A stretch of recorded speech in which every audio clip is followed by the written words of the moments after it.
네, 오늘 말씀은 출애굽기 28장 31절에서 43절까지의 말씀입니다. 저와 여러분이 한 절씩 교독하시겠습니다. 에봇 안에 받쳐 입는 겉옷은 전체가 청색이어야 하는데 그 중앙에 머리 들어갈 구멍을 낸다. 이 구멍 주위에 깃 같은 것을 짜서 대어 찢어지지 않게 하여라. 이 겉옷 밑단에는 돌아가며 청색 실과 자주색 실과 홍색 실로 만든 석류들을 달고 그 사이사이에는 금방울을 달아라. 곧 금방울 하나, 석류 하나, 금방울 하나, 석류 하나를 겉옷 밑단에 쭉 돌아가며 다는 것이다.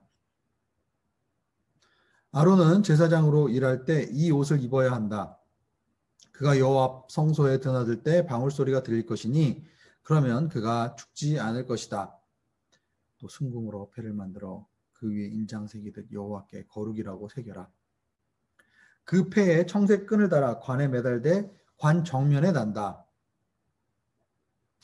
그리고 그것을 아론의 이마에 붙여 이스라엘 백성들이 거룩한 예물을 잘못 드려서 짓는 죄를 그가 지게 할 것이다.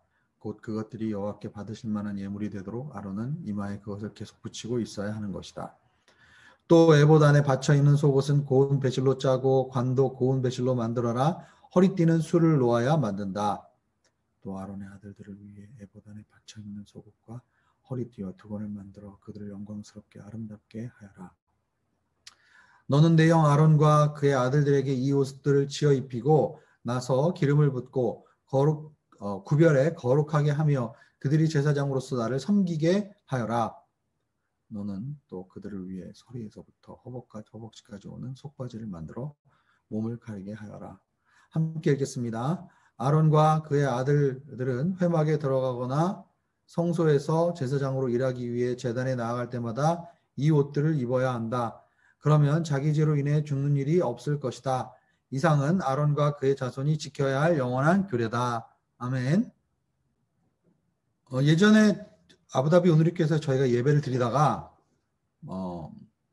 어떤 분께서 저희 교회 성도님들 중에 많은 분들이 이제 합동측이나 고신측에서 오신 성도님들이 많다라고 이야기를 해주셨어요. 그래서 실제로 한번 조사를 해보니까 굉장히 많은 분들이 굉장히 보수적인 그러한 교단에서 신앙생활했던 성도님들이 많았습니다. 그래서 우리 오누리교회 예배 스타일, 그러니까 찬양 예배 스타일도 물론 좋지만 이제 조금 격식이 있고 또 이제 예전이 갖춰져 있는 그런 예배를 한 달에 한 번씩 드리자라고 해서 클래식 예배를 저희들이 이제 몇 년 전부터 매월 첫째 주에 클래식 예배를 성찬과 함께 지금 드리고 있습니다. 한동안 그 클래식 예배를 광고를 하면서 어떻게 광고를 했냐면 성경책을 가져와 주십시오. 그래서 이 자막으로 이제 띄워서 이제 그렇지 않고 예배를 드릴 때 본인이 스스로 성경을 찾아서 이제 성경을 찾아서 읽자. 교동문도 그렇고 찬송가도 자기가 찾아서 찬양을 부르자.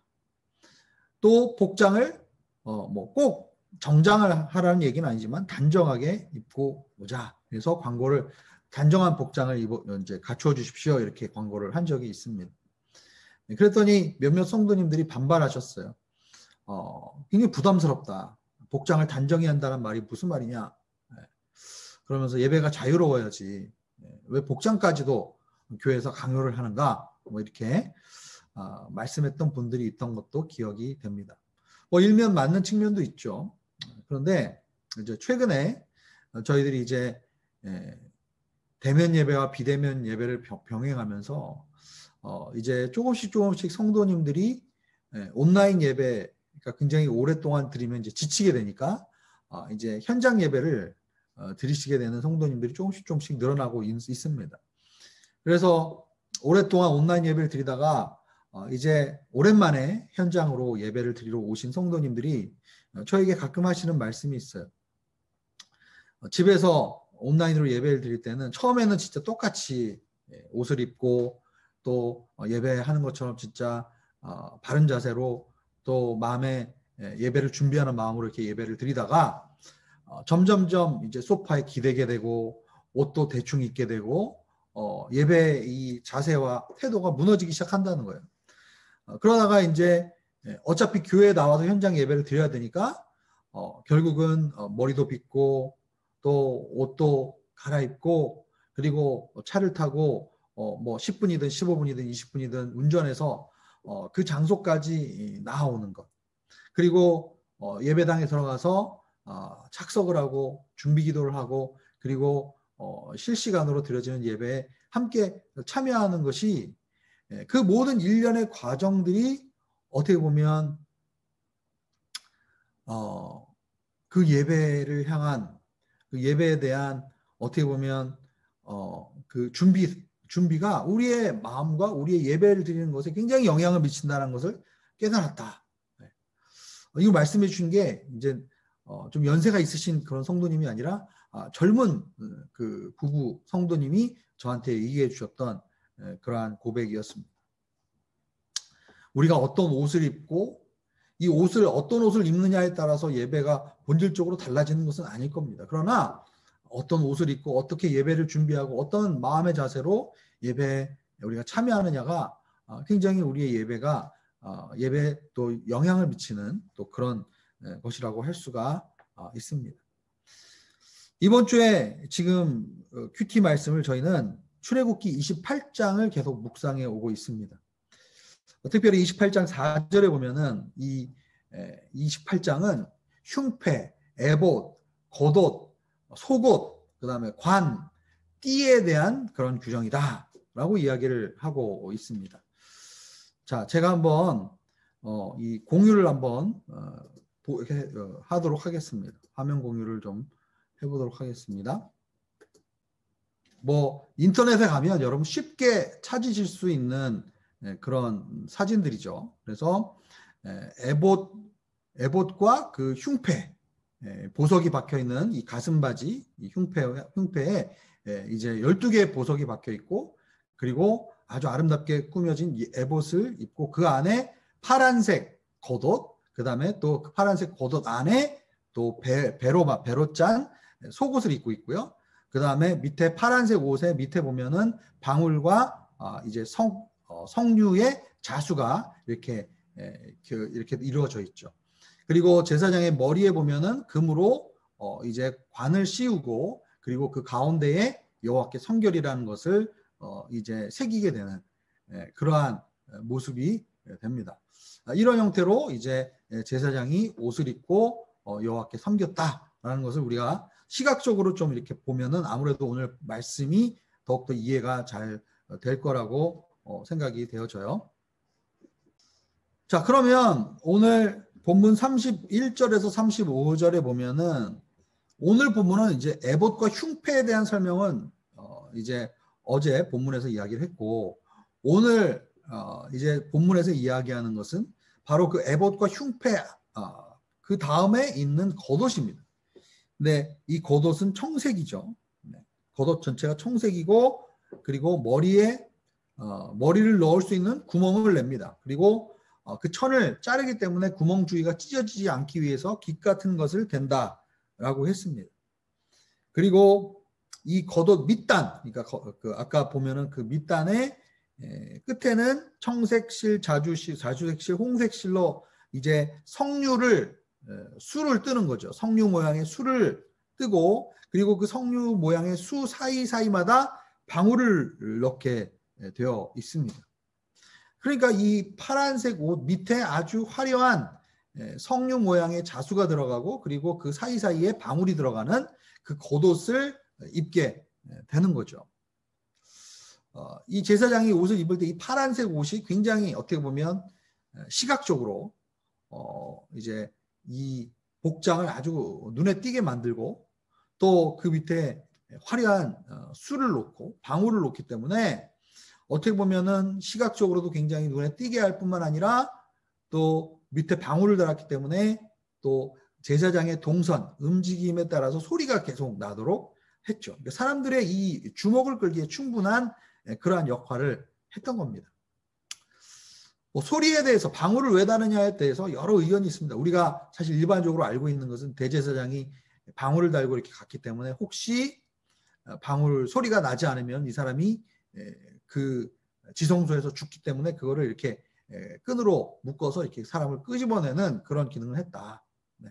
뭐 그렇게 이야기하시는 분들도 있지만 그것이 뭐 학자들 사이에 다 동의가 되는 그런 견해는 아닙니다. 어쨌든 이 방울을 달았다는 것은 주변 사람들이 혹은 성소에 들어가 있는 제사장이 이제 예배를 드리는 데 있어서 사람들에게 주목을 끌 수 있는 그런 역할을 할 수 있겠죠. 아울러서 예배를 드리는 본인 자신도 이 방울 소리를 통해서 계속적으로 예배에 집중할 수 있고 어떻게 보면 계속 경각심을 주는 그러한 역할을 할 수도 있습니다. 여러 다른 의견들이 있습니다. 어쨌든 우리가 제사장이 하나님께 예배를 드릴 때 하나님께 나아가는 것이 그냥 머릿속에서 상상 속에서의 일이 아니었다라는 거예요. 소리로도 듣고 또 향을 피우기 때문에 냄새를 맡기도 하고 또 성소와 지성소에 들어가면 다 금으로 이제 도금을 한 그 금빛이 나는 곳에 또 등잔을 비춥니다. 그러면 이 빛이 반사되면서 엄청나게 찬란한 그러한 시각적 효과도 있고 그리고 방울 소리를 들으면서 청각적인 효과 그 다음에 향을 피우면서 후각적인 그러한 효과가 있습니다. 하나님의 임재 가운데 영광 가운데 나아간다는 것은 그냥 머릿속으로 상상하는 것에 그치지 않아요. 관념 속에요. 어떻게 보면 상상 속의 이야기가 아니라 실제로 우리가 하나님의 임재를 눈으로 보고 손으로 만지고 귀로 듣고 이렇게 나아가게 된다는 것이죠.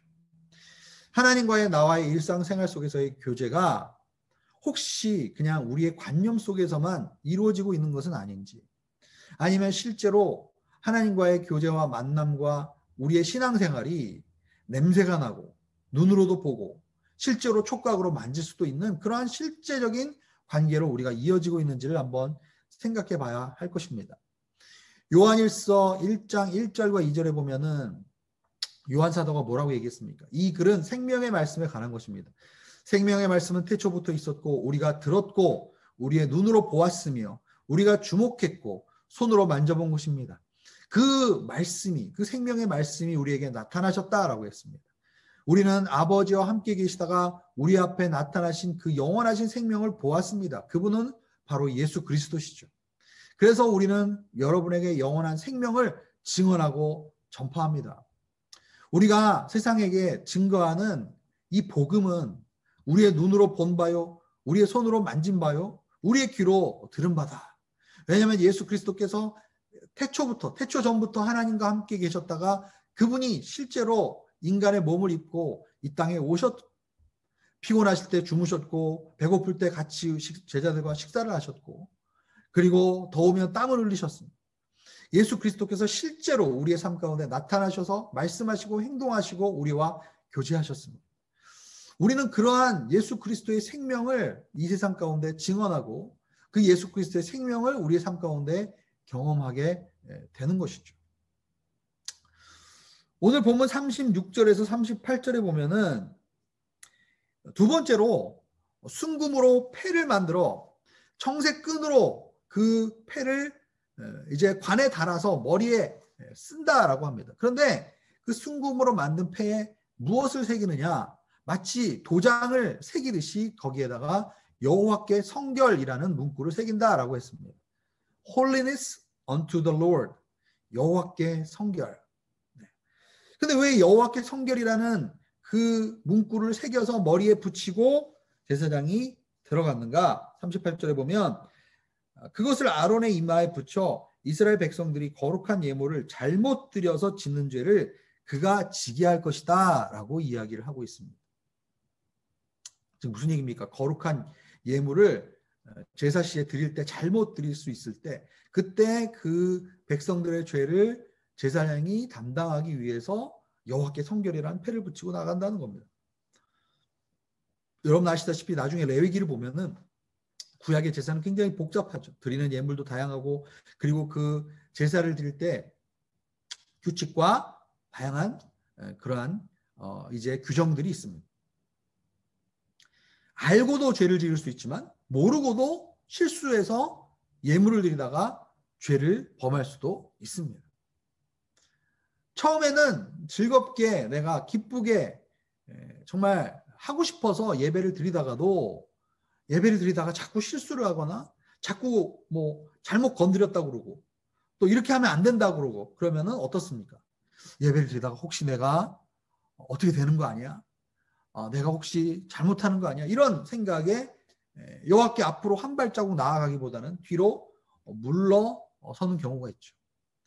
처음에 우리가 교회에 나와서 신앙생활 하다가 기쁨으로 즐겁게 교회 안에서 봉사하고 섬기다가 우리가 실수를 합니다. 교회에서 이렇게 하면 안 된다. 교회에서 이렇게 하면 되냐? 그러면서 선배님들한테 주의도 듣고 경고도 듣고 싫은 소리도 듣습니다. 그러면은 처음에는 기쁨으로 막 하다가 내가 이거 이렇게 하는 게 아닌가? 내가 잘못한 건가? 그러면서 봉사하다가 시험 들기도 하고 봉사하다가 내가 지치기도 하고 그런 경우들이 있습니다. 그런데 이러한 실수를 범할 때 항상 제사장이 머리에다가 뭘 붙인다는 거예요? 여호와께 성결이라는 그러한 패를 관에다 붙이고 나간다는 겁니다. 여러분, 저는 왜 이런 과정을 하나님께서 허락하셨을까를 생각해 봅니다. 결국은 궁극적으로 우리가 머리의 정중앙에 이제 붙여야 한다는 것은 가장 우리가 포커스를 맞추고 가장 중요하게 우리의 마음속에 간직해야 되는 것이 바로 여호와께 성결이라는 겁니다. 여호와께 성결.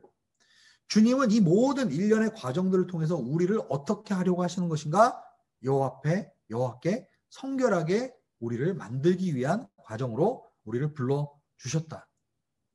아무리 실패를 하고 실수를 하고 죄를 짓다 하더라도 위축되고 뒤로 물러서고 나는 아닌가? 이렇게 생각하는 것이 아니라 우리가 가고 있는 모든 이 과정은 여호와께 구별되어서 여호와께 특별한 관계를 맺기 위해서 나아가는 일련의 과정이다. 그런데 이 모든 일련의 과정은 주님의 은혜로 나아가는 것이죠. 주님의 성결과 주님께 거룩은 내가 뭔가 이루고 성취하는 것이 아니라 하나님이 나에게 씌워주시는 거예요. 관을 씌워주시는 것입니다. 주님이 나에게 옷을 입혀주시는 것이죠. 원래 내가 깨끗하고 정결한 몸으로 주님께 나아가는 것이 아니라 내가 주님께 나아갈 때는 항상 주님이 나에게 거룩의 옷을 입혀주시기 때문에 나를 존귀하게 여기셔서 왕 같은 존재로 관을 씌워준다는 것은 무엇입니까? 성경에서 관을 씌워주신다는 것은 왕과 같은 존귀한 존재라는 의미입니다. 주님이 우리에게 존귀한 존재라고 관을 씌워주시고 우리에게 옷을 입혀주시고 그리고 거기에다가 여호와께 성결이라고 새겨주십니다. 성령님이 우리가 예수님을 믿을 때 성령으로 우리의 마음에 인장을 새기듯이 새겨주십니다. 성령의 인치심이라고 얘기하죠. 여기도 보면 이 패에 인을 새기듯이 여호와께 성결이라고 새겨주시는 겁니다. 무슨 얘기입니까? 기억하라는 거죠. 여호와가 우리를 거룩하게 하시고 우리를 의롭다고 칭하여 주셨고 우리의 마음에 성령으로 인쳐주셔서 하나님의 마음에 사랑의 흔적을 즉 속사람의 할례를 우리 가운데 행하여 주신다. 나의 어떠함으로 내가 주님께 나아가는 것이 아니라 여호와께 성결이라는 그 관을 쓰고 그리고 주님께 나아간다. 그래서 우리는 늘 백성들이 이렇게 실수하고 죄를 짓고 이렇게 할 때 항상 여호와께 성결이라는 것을 머리에 새기고 주님께 나아가야 된다라고 말씀하고 있습니다. 39절과 42절에 보면 이 속옷에 대한 내용이 있고 42절에 보면 속바지, 바지, 이 허리에서부터 허벅지 밑에까지 또 바지를 하나 더 입는 그런 내용이 나옵니다. 정말 몇 겹의 옷을 입는 거죠. 흉패, 에봇, 파란색 겉옷, 그 밑에 그 안에 또 속옷, 속바지 거의 4중, 5중으로 옷을 입습니다. 여러분 하나님의 사랑은 시각, 촉각, 후각, 미각으로 느낄 수 있다고 했어요. 그리고 하나님의 사랑은 우리를 이렇게 여러 겹겹으로 다중으로 둘러싸고 있습니다. 아무리 우리가 주님을 실망시키고 우리의 실수와 우리의 죄악으로 인해 뒤로 물러나고 또 자꾸 넘어지고 또 자꾸 넘어진다 하더라도 하나님의 사랑이 우리의 그 어떠함보다도 강하다. 하나님의 사랑이 생명보다 강하다. 주님의 사랑은 우리를 이렇게 한 겹이 아니라 여러 겹겹으로 덮어주시고 덮어주시고 또 덮어주신다. 베드로가 예수님께 물었습니다. 예수님, 우리가 몇 번 용서해야 됩니까? 7번 정도 하면 충분합니까? 라고 물었어요. 그랬더니 예수님이 뭐라고 했어요? 70번씩 7번이라도 용서해라. 그러니까 490번 용서하라는 얘기가 아니죠. 무한대로 용서하라는 얘기입니다. 왜냐하면 주님이 우리에 대한 그 사랑은 이렇게 무함겹겹으로 우리를 둘러싸는 하나님의 사랑이라는 거예요. 그리고 40절에 보면은 이들을 에봇 안에 받쳐 입는 속옷과 허리띠와 두건을 만들어 그들을 어떻게 하라는 거예요? 아름답고 영광스럽게 그들을 하라. 하나님께 예배드리는 예배자들을 주님은 어떻게 보시는가? 아름답고 영광스럽게 보시는 거예요. 우리가 주일날 예배드리러 하나님 앞에 나올 때, 우리가 새벽제단 주님께 기도하며 나올 때 나는 가끔 나의 모습에 실망하고 절망할 때가 있습니다. 내가 하는 말, 내가 하는 행실, 어제도 내가 또 말하다가 또 이런 실수를 했구나. 또 내가 이렇게 하다가 사람을 실망시켰구나. 이렇게 생각할 수 있습니다. 그래서 때로는 내가 추악하고 내가 탐욕스럽고 내가 죄인의 모습처럼 이렇게 부족하고 연약해 보이는 나의 모습. 그러나 하나님은 예수 그리스도를 통해서 우리를 바라보시면서 우리를 아름답고 존귀하고 영광스러운 존재로 보기를 원하신다는 거죠. 그래서 41절에 보면 옷을 지어 입히고 기름을 붓고 거룩하게 구별하라. 예배자들을 그렇게 하라라고 말씀하십니다. 왜 그런가? 그가 나를 섬길 수 있게 하여라. 섬긴다는 표현은 예배를 드린다는 표현입니다. 예배를 드리라. 주님은 우리가 예배 드릴 때 우리를 아름답고 영광스럽게 보시고 우리를 거룩하게 구별하시고 하나님의 사랑으로 우리를 겹겹이 에워싸시며 우리 그 하나님의 사랑의 냄새와 그 하나님의 사랑을 눈으로 보게 하시고 손으로 만지게 하시는 그 주님의 은혜가 있음을 우리가 기억해야 할 것입니다. 빌립보서 3장에 바울은 우리에게 이렇게 얘기했습니다. 거짓 할례 받은 사람을 조심해라. 그리고 빌립보서 3장 3절에 보면 하나님의 영으로 섬기고, 여기서는 얘기하는 거 섬긴다는 얘기는 예배드리고 하나님의 영으로 예배하며 그리스도 예수를 자랑하며 육체를 내세우지 않는 우리가 진짜 할례를 받은 참 할례의 사람들이다 라고 얘기했습니다. 그러면서 내 육체적인 조건들, 내가 8일 만에 할례를 받고 내가 베냐민 집하고 내가 가말리아 문화생이었고 육신적으로 보면 엄청나게 스펙이 좋은 사람이지만 그러나 내 삶 속에서 예수 그리스도 그분을 만난 것이 내 인생에 가장 값지고 고상한 것이다.